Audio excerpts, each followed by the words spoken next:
to them, they will provide lots of information. And again, during the Black Summer, if you stayed at the RFS shed, there was a line of people, and they had it like a drive-through. They pulled up, they asked their questions, the RFS answered it, and the next one moved on. So you had a whole crew just sitting there while another crew was out doing something else. So there's a lot of services these agencies, well, RFS, CFA are all almost all volunteers that are providing to their community that we don't account for when we start to do the budgets for these things. So important to remember those as well. But it's only when the community knows to go to those places that it becomes useful. But it's happened time and time again. The other thing that I wanted to mention while we're here, because we're going to run out of time and there's lots to talk about at the Lookout, is the little train shed that we saw in there, and the trail that we walked on around the reservoir and a few other places is part of the Ballarat to Skipton Rail Trail.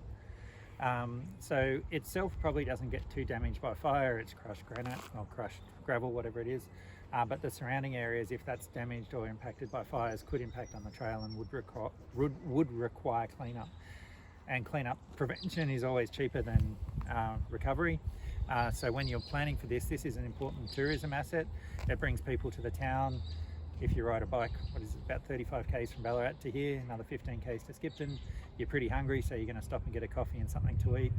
It doesn't bring billions of dollars like the Great Ocean Road with tourists, but it brings people to the area. And so as a planning, when you're doing bushfire planning, it's something you'd want to think about is what can you do to protect that asset. And that shed over there, if you notice, there's a whole bunch of tools and things there so people can repair their bike very nicely on chains.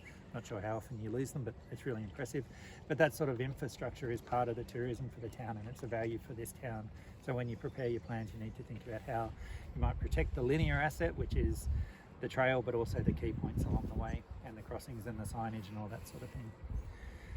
There's lots to think about, isn't there? There is some. I was going to ask,